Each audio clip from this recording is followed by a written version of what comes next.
Good morning, everyone, and it's my pleasure and privilege to be here on this beautiful day in Belfast. Thank you very much for coming, and it's very nice to see some faces that I've already got to know since I've been here over the last 10 days or so, as Paul has mentioned. And I've had a very warm welcome, and it's been really lovely to have the opportunity to meet with people working around support for carers, which is an area that I've been studying and interested in for many years, to have an opportunity to connect with academics working in this field and to meet with some of the professionals and policy to people enacting some of the policy decisions in this field that are making such a difference to some older people's lives.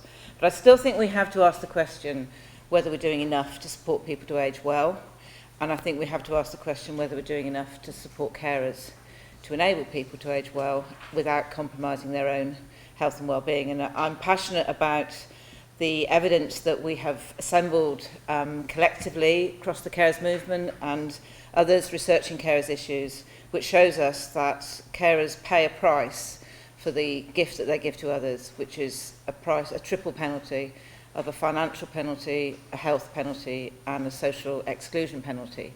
And I believe that technology can play a part in supporting the way we can address some of those disadvantages that carers, if we're not careful, experience when actually caring for others should be something that we celebrate and take pride in. And many people do get a great deal of benefit from and feel proud of the care they give others, and it can be life enhancing, but as we all know, it can also be an exhausting pressure which makes people ill and puts them into very difficult personal circumstances with regard to their own family and personal life, whether at home or at work. So this is kind of the motivation for the work that I do, and I'm always delighted to have the opportunity to try and connect research with policy and practice. So when I was invited to come here as part of the ARK Fellowship Programme, I was really delighted to accept.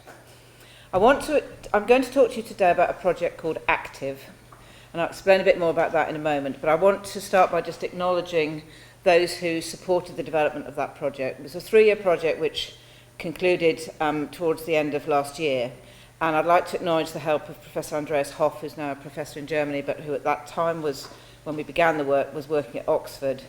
My partners at the Leeds and Oxford universities that jointly ran this programme, who are the researchers that I've named there, and the companies and the funding agency which supported the project that we ran. We were commissioned by the Technology Strategy Board, as it was then called, it's now called Innovate UK, as some of you probably know, to take part in a series of projects which were bringing academics and the industry together. So Tunstall Healthcare UK Limited was one of our main partners and contributed to the development of the project and helped us to implement aspects of it, along with another company which was looking at market research and commercialisation issues in telecare called Inventure Limited. And all of those partners, plus a wider consortium that we had, which I'll tell you about in a moment, played a real role in making that a successful project. So, a little bit about Active. The name stands for Advancing Knowledge of Telecare for Independence and Vitality in Later Life. You'll see it was a little bit contrived, that title, but you should have seen the one we had before. We moved on to calling it Active. But the idea was really to have this very positive view of what we're trying to achieve through using a set of tools, effectively. What human beings have done throughout time to solve their problems is to develop tools to help them. And this is what I see telecare as being for the populations that we now have with population ageing. So the overall design of the project was that it was looking not only at social research, which is what I'm going to talk about today, but also there was an aspect which was about product development and marketisation. And so if you're interested in those aspects, you go to the website that we put together for Active, you'll find out more about that. And I just want to also acknowledge the contribution of the consortium members. You can see on the left-hand side of that slide the kinds of people that were involved in working with us, and it was particularly valuable to have designers and systems analysts as part of this project. We learned a great deal from working across those disciplinary boundaries. The social research design included trying to start by understanding where we've got to, and this was back in 2011, so it was where we got to 4 years ago in terms of what was known about telecare, and we talked to quite a lot of people involved in developing and delivering telecare projects as kind of preparation for what we did, and we undertook a number of focus groups and interviews with carers and with care workers. And one of the things we found from that was that carers and care workers were telling us they didn't really know much about telecare, and they didn't really know how to support people to use it very well. We also had the opportunity to look at telecare monitoring data in the 2 localities where we were doing our study. I'll say a bit more about that. We had the opportunity through our design and engineering partners to look at prospective hazard analysis as a tool, and I'll say a little bit about that in a moment. But our main focus and the work I'm going to talk about today was the work that the social research team undertook, which we called everyday life analysis. So we weren't here in this project trying to see how much can telecare save the health and social care system. That's an important set of questions which are addressed in other ways. We were trying to understand what difference does it make to people's lives and what can we learn from that, and how actually what are the issues both in terms of the positives and the barriers which might be encountered in everyday life. So I'm going to, just so the ambitions were to study older people living at home with 2 different types of frailty, which we knew were really important because of the magnitude of the population that suffers these kinds of conditions, susceptibility to falls, and people with memory problems, perhaps including a diagnosis of dementia. And the aim was really to address the challenges which arise from population ageing for all societies across the world, and the opportunities that arise from technological progress. And I'd like to keep those 2 things in my mind. There's a challenge and an opportunity here that we can try to address. And we were aiming to add to knowledge of the lives and needs, but more importantly as well, the aspirations of older people, their families and carers. And this is something else I feel very strongly about. We need to focus beyond what we think people need, and we need to be asking older people if they're going to lead enriched lives, what they would like to be doing and how they would like to be supported to do that, and how they would like to continue to be the people that they still feel they are, and not a person that has somehow now morphed into an older person who is different from that person they've ever been before. So it was really important to get to know people and to try to understand how they and how home care and other service providers and other people who attend them might access, engage with and make best use of telecare equipment. The inclusion criteria for our study, I'll just briefly explain, was people who they were older people. Most of them in fact were over 80. They had to be living in the community in one of the localities where we were working, because we were partnering with 2 telecare agencies in Leeds City Council ran its own telecare service, and Oxfordshire had a contracted out service that it ran in the county there. They had to have the 2 types of condition I've already mentioned, and they had to be using telecare. And we recruited them through the telecare services. I won't go into the details of how we did that. But our aim was to see these people and meet them repeatedly over a protracted period of time. So in the end, we decided that the minimum duration of which they needed to be kept in the study to be able to be, that we could say that we had really completed our everyday life analysis method with them, was they needed to be retained in the study for at least 6 months, and to have had between 4 and 6 research visits, because we visited them repeatedly, not just to see how did they like the telecare when they got it, but also to have this opportunity to meet with them regularly, to ask them about how they were experiencing it, any incidents or issues that had arisen with it, and to really get to know the people. And that proved really beneficial, because by visits 3 and 4 is when people start telling you the things that they aren't telling their daughter, or that they are, that they're concealing from professionals that are working with them. So we did build really good relationships with the 60 people that kept in the study that length of time. Some people dropped out because they moved into residential care, some people died, and a few people withdrew from the study because their circumstances became so difficult that they didn't really feel they could cope with research at the same time. I won't dwell on this slide, but it's important to just mention most of the people in the study, large proportion of the people in the study were living alone, and this is a very common experience for older people. So if we're thinking about what technology can do, we need to remember that we're often dealing with people who are living on their own, and who therefore are on their own at night, and often on their own for much of the day. Some people, sadly, in our study were on their own nearly all the time. That's something I think we need to address as well. Quite a lot of these people were widowed, and some of them were divorced, but the people that were living with others were usually a couple. So we were really mainly focusing on elderly couples living together, or older people living alone. some of whom had and some of whom didn't have family members. And I'm not going to go into the detail about the equipment that they had, but you can, from this slide, but there's plenty of information available on our website that tell you more if you're interested in those kinds of details.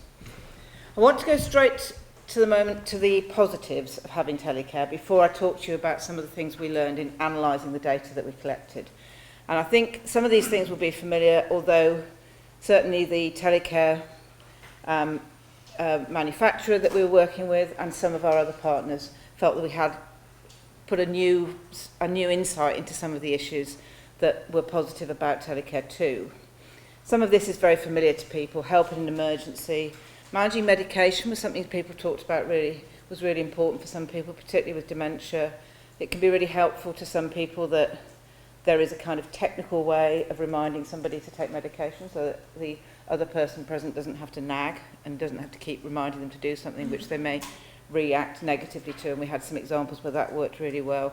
This great feeling of safety for frail older people, feeling connected and less alone, which is an issue we must tackle because loneliness and feeling isolated is a very common experience of older people. Continuing with valued activities, both for people themselves in these frail conditions, but also for their partners. And an example there, for example, would be a couple where the woman had dementia and her husband liked doing the garden, and it was because that he was able to have some technology in place which meant he would be able to know if she became agitated or wasn't doing what he thought she was doing. He was able to keep doing his garden, and he said if he didn't have that connection he would have felt he had to stay close to her all the time and wouldn't be able to do things which were important for him and his well-being. So improved relationships arose from some of this. I'll come to that again in a second. Strengthened ties, I'm going to talk about this in a moment in more detail.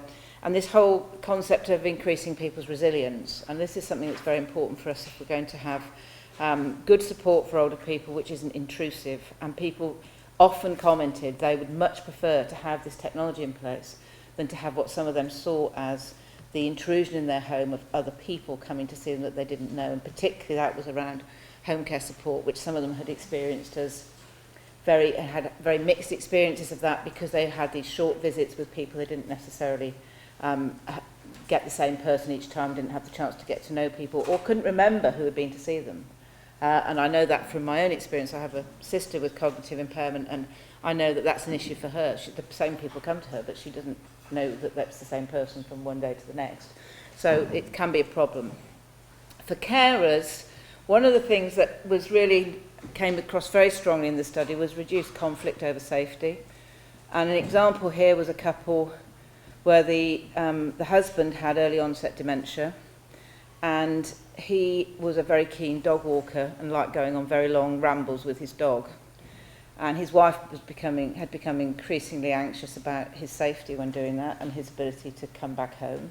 And the length of time he was out was causing her a great deal of anxiety. So we started to argue about this because the options before they put technology in place was either he didn't go or she went with him.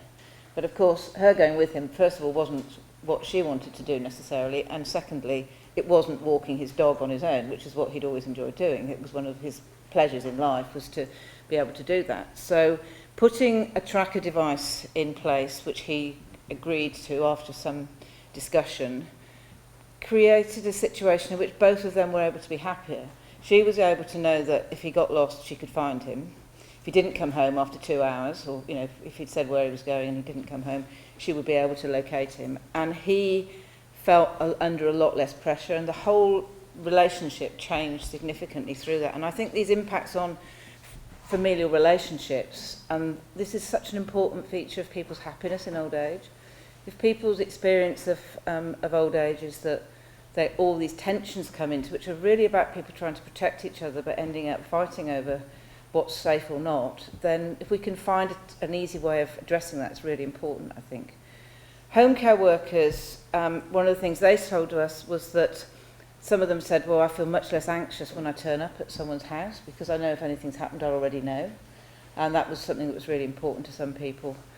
So there were a number of benefits across the system, but our aim was to try and understand people across the caring network. And that's what I'm mainly going to talk about for the rest of my time this morning. Because one of the working papers that we produced at the end of last year was focusing on the networks of support around older people. And this is an issue that I'm particularly interested in because I've been interested for a long time in care and support and how families and others deliver that.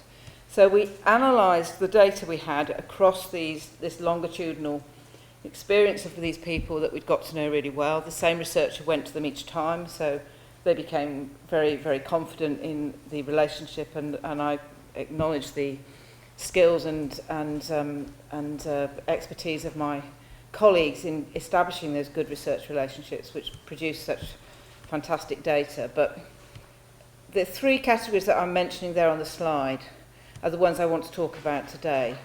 Family-based caring networks are the ones people are most familiar with, so I'm going to start with those. And then I'm going to share with you our thinking about what we call complex caring networks and the examples we had of privatized caring networks. And I think conceptually it's useful to think about what sort of support is around this person, what might we be supporting when we put technology in place, or when we discuss with them options for having these kinds of tools in their homes. A family-based caring network is traditionally what most people would say, this is what families do. When somebody becomes old and frail, family rallies round.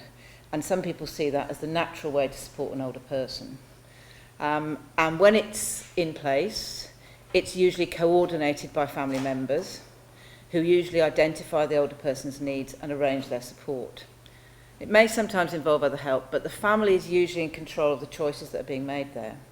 And that has both positives and, in some cases, a negative aspect for it. Family may not always agree, and families, younger family members' ideas about what the older person is in the older person's best interest may not always align perfectly. I'm sure we've probably all come across situations where there's been some kind of conflict around a family which is trying to do the best for the welfare of an older person, but where this isn't really working out in the sense of creating harmony for everyone involved. Family-based caring relies on what we call strong ties. These are very deep ties between a husband and wife, between a mother and daughter, for example. These have a long history in that person's biography. They're incredibly important to them. They are really strong ties that are usually unbreakable.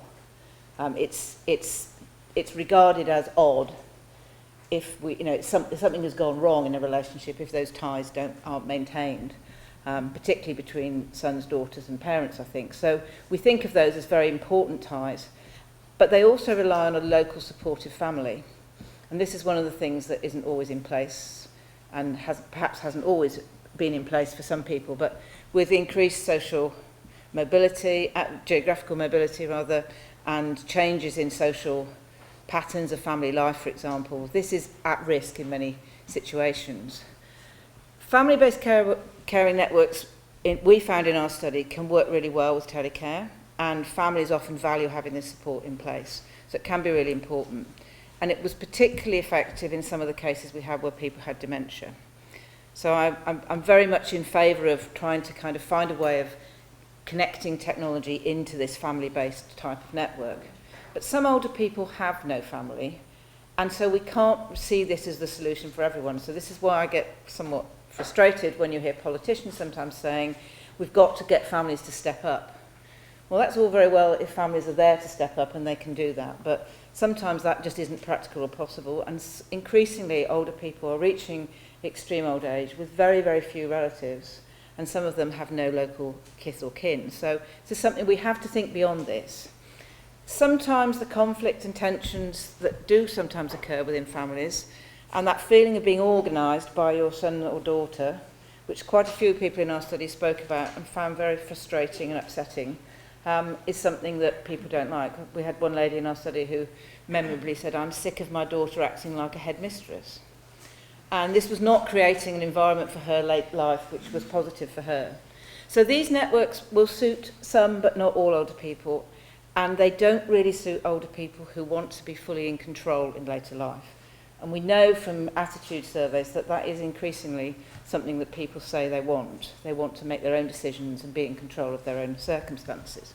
Let me just share with you one example from somebody who had this kind of network. Mrs. Barnard, who was 89, and she lived with her daughter, and she had a diagnosis of dementia. There were 2 daughters in this family, and they shared her care. They were arranging her support and her telecare. You can see the items that she had in her situation there when we were studying the case.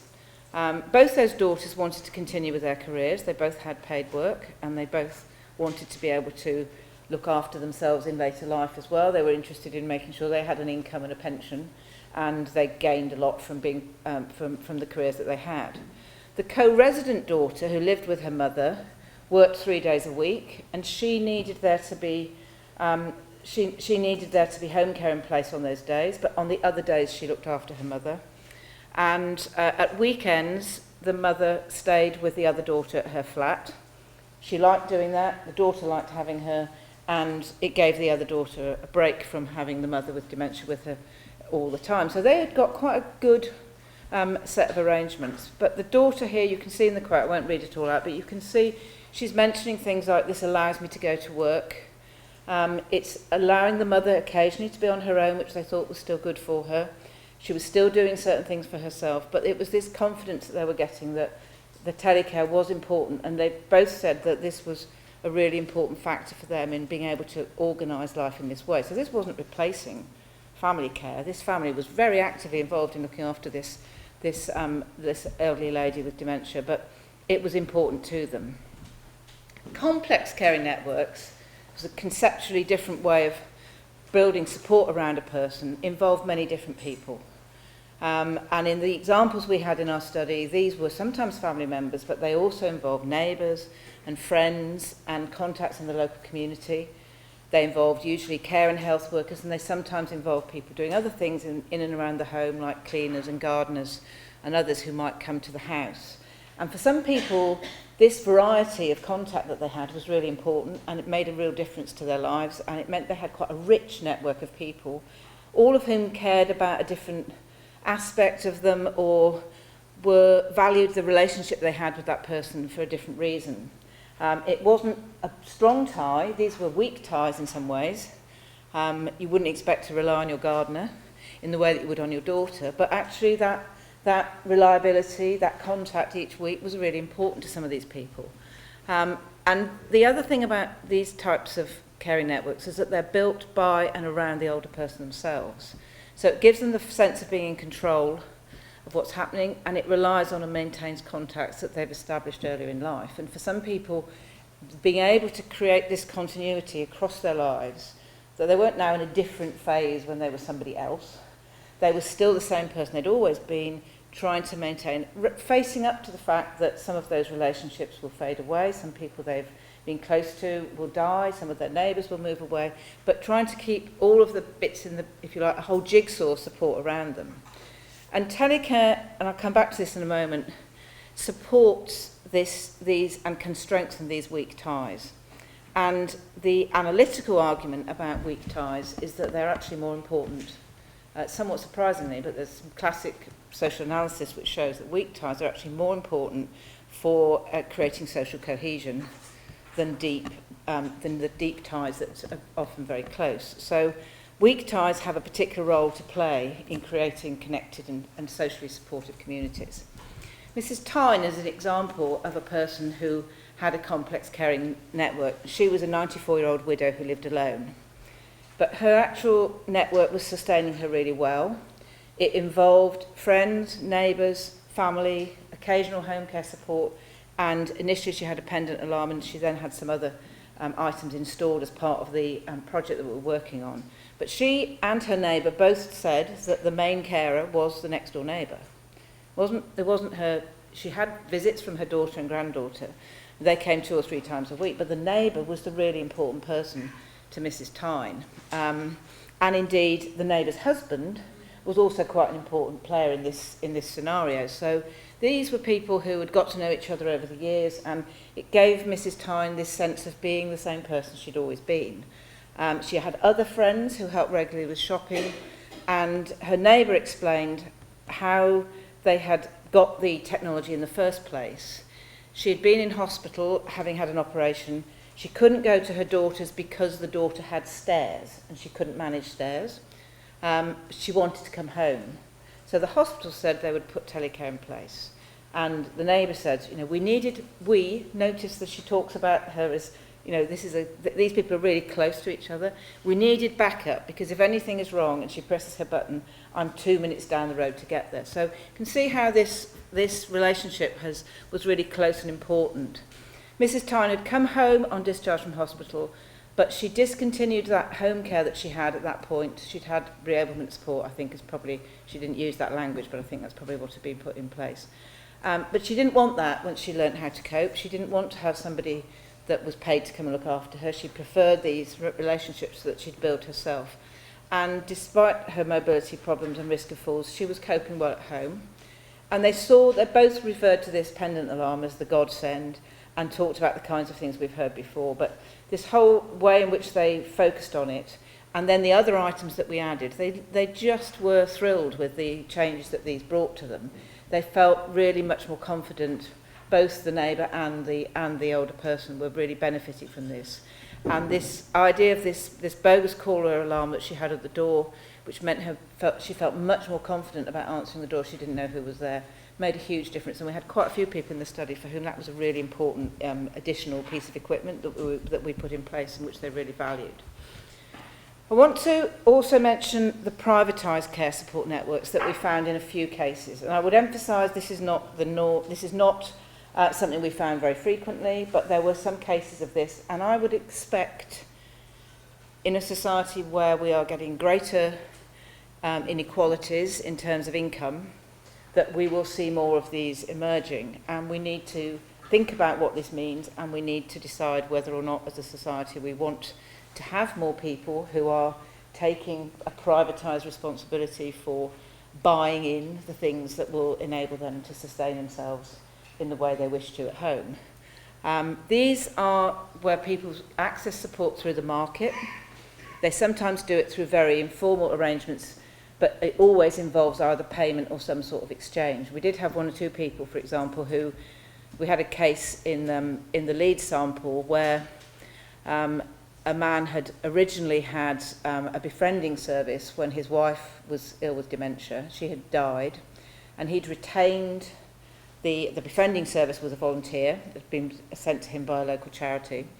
And obviously when his wife died, that befriending service was going to be withdrawn. So he then arranged with the woman that had been the befriender that she would continue to visit him, she would continue to take him out, they would have lunch together, they would go shopping, but he paid all of her petrol, and he kind of was, he was buying her lunch, and so there was a deal that they'd done with each other. So that's why I mean some of it is informal. But in fact, it was right outside any sort of socially managed system.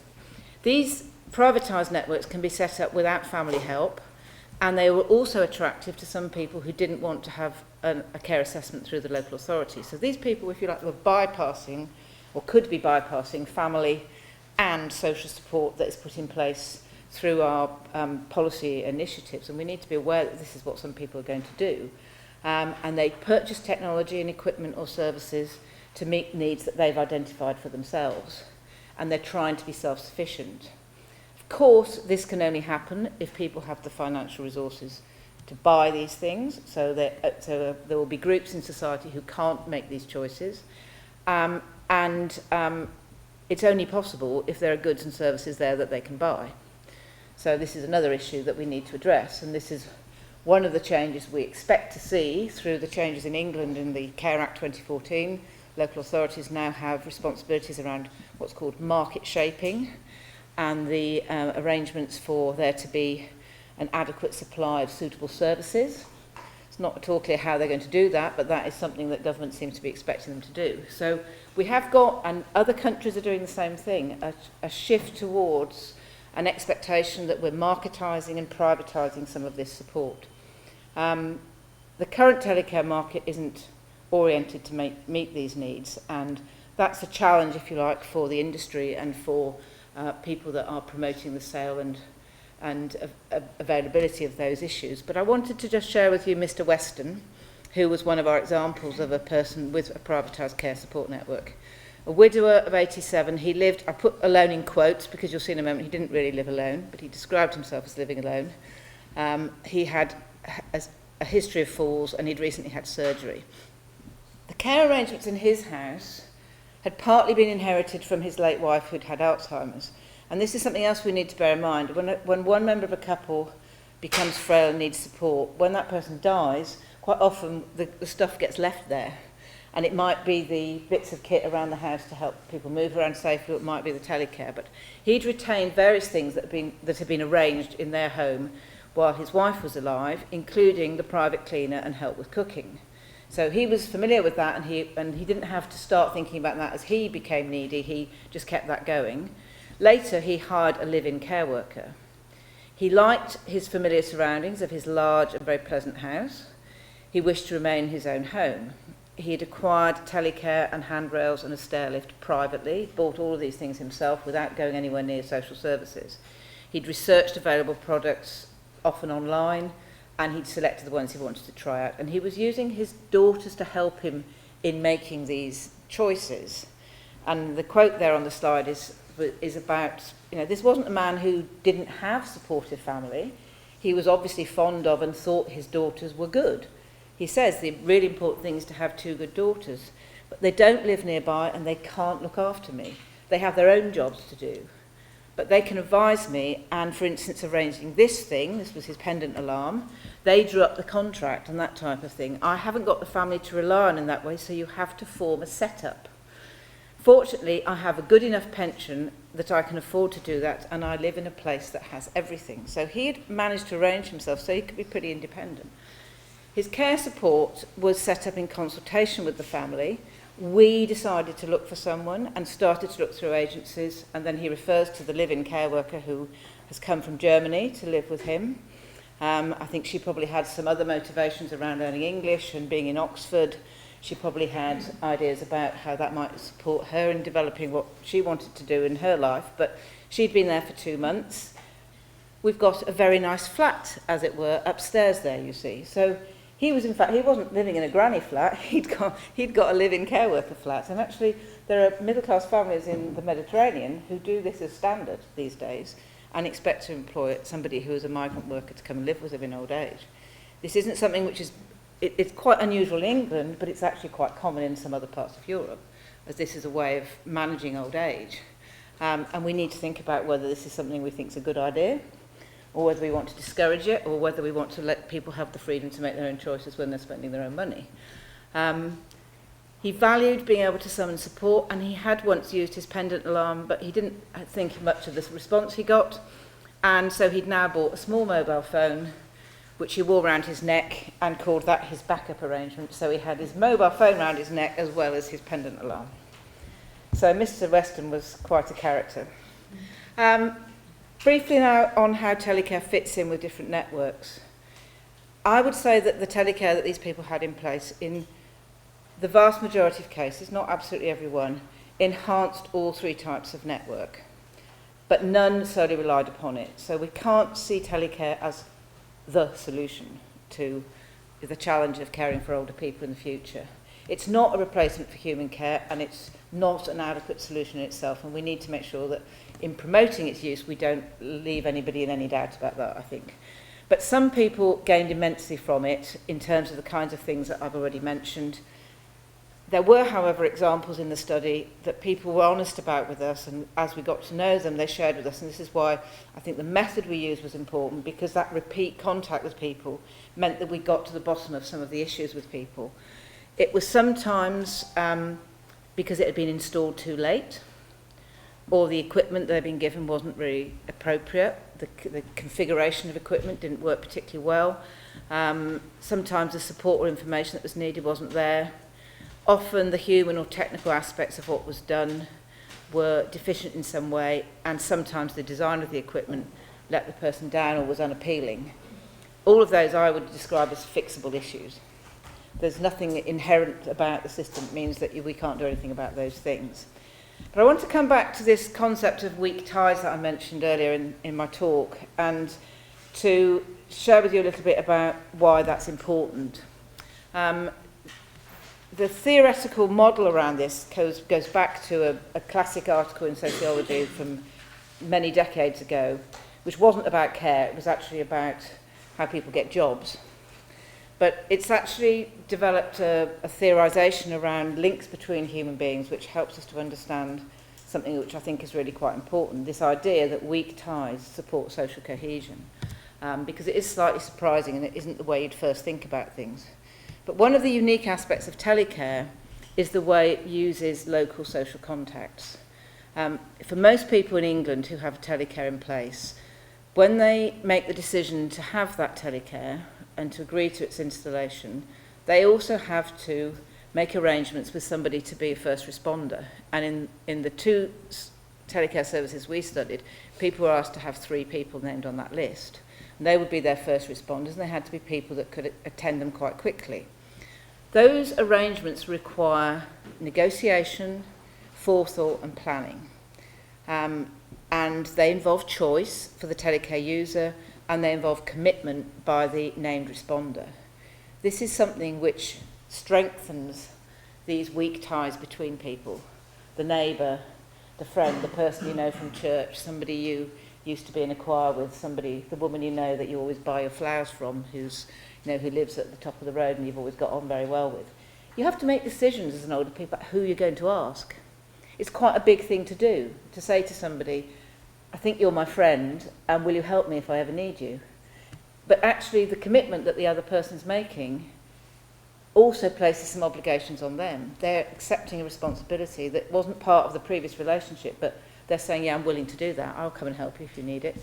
If there's an emergency, I'll get out of bed, or I'll drop what I'm doing and come around and see you. That's a really important thing to happen in someone's life, that those responses are made. And when people do this, the very fact of installing the telecare does these other social things which strengthen these relationships. And I think we've often forgotten how important that aspect can be. We know that over-reliance on family can sometimes impose strain and tensions, and that in some of the challenges that some older people have, families are put under unacceptable pressure if they're trying to cope with everything. And it's something I well remember in my own life when my own mother was very ill. I was advising my father, who was then in his late 80s. And I remember him saying to me, I don't know what to do because 6 different people have said they'll take me to the hospital to see Mum. And he said, I don't know who to say yes to. I said, you're going to say yes to all of them? He goes, how's that going to work? And I said, well, we're just going to have to do a rota, aren't we? I said, nobody's going to want to take you to hospital every day, but people won't mind taking you every 6 a day. You know, these are all people that know you and care about you and Mum.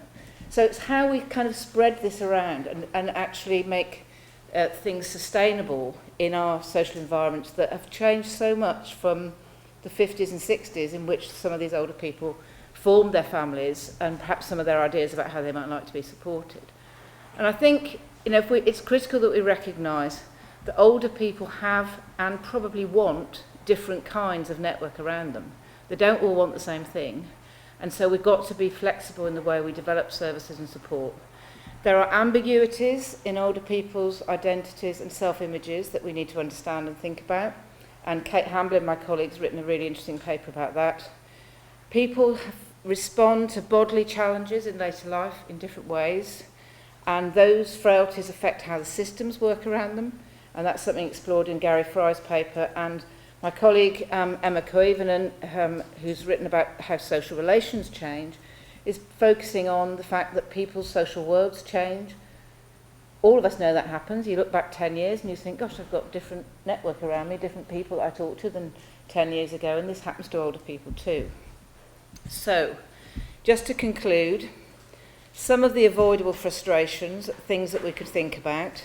I'll share these slides with you afterwards, so you're welcome to look at some of these points later, but I think if you look at the list down there on the left-hand side for frail older people, these are all things we can do something about.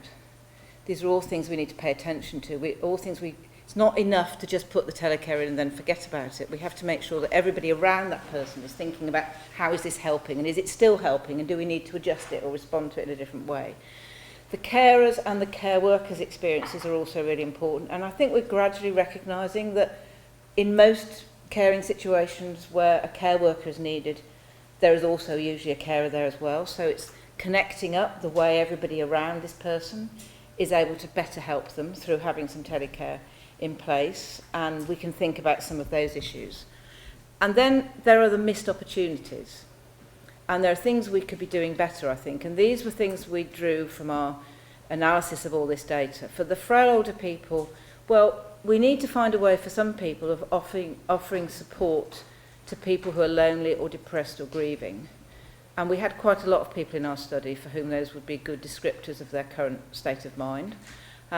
We could be doing something with technology to assist with that. We could help them to avoid some use of emergency services. We know what a massive issue that is. I know that's an issue here in Northern Ireland as it is in England. We could help them to build confidence in their use of this technology. We could help them in all sorts of ways that are described there on that slide, particularly with people with dementia. Prescribing right at the beginning of a diagnosis would be a really help. To get clinicians to prescribe telecare would be a good idea. For carers, we can think about the ways in which we could help them to be better informed about what was in place and to discuss it more with them. Is this going to help? Is it actually helping? Would you like something different? Is there something new on the market we can now offer you? How on earth are people supposed to know what's available? These are all questions I think we could address. And for home care workers, then I think we really have to pitch to the agencies and to the commissioners and to people responsible for planning home care services that this is another set of tools they could be using to aid efficiencies in the way they do things and to spread the human care that it's so important that they deliver better and not waste it on things which could be better done with technology. There is some learning applicable to commissioners and assessors that I've included in the slides as well. I won't go through these in detail because I want to leave a bit of time for discussion. But the things like when you're putting it in a time of crisis, this is inevitable. Quite often someone is going to suddenly need more help. So we can't say don't put it in at a time of stress. That wouldn't be helpful. But if we are doing that, rather than in a planned way, I've been able to say to my dad, you're on your own now, Mum's died, I think it's a good idea if you had a pendant. It took me about 4 months to persuade him this was a good idea, but it wasn't a crisis. I could do that in a gradual way. But if something's happened suddenly to somebody, or if they've just come home from hospital, we need to bear in mind all the other stress that they're experiencing at that time and how alienating the changes that their experiences are for them, and how this can be another thing that they associate with all the bad things that they've just experienced and all the stress and pain and anxiety that they're perhaps experiencing. So we need to make sure that we give extra support to people when we put equipment in at that point in their lives, that we make sure that we go back and help them to make sure they've understood how to use it and they realise why it's there and they're happy with it and it is actually working for them, because sometimes they're just so glad to be home that everything else that happens to them in that week or two after they come home becomes a blur and they want to forget about it, and it's hard for them to remember things. So some of the stuff that's on this slide is really about making sure everyone understands it and everyone's thinking about how can we make best use of this equipment that we're introducing. I'll close there at that point. That's a list of the working papers that are available online based on the study. We will be producing other publications, but we were very keen we had a conference in 2014 to close our project, in which we shared our findings with many others working in similar fields in research and in England, and we wanted to put some of that into working papers, and those are all available online. So if you go to the Active website, you can find all of those papers, and you can also find the market research report that was done by Inventure Limited and some of the other outputs, and there's a short video in which all the main partners in the study contributed, which you can see as well. Thank you very much for listening.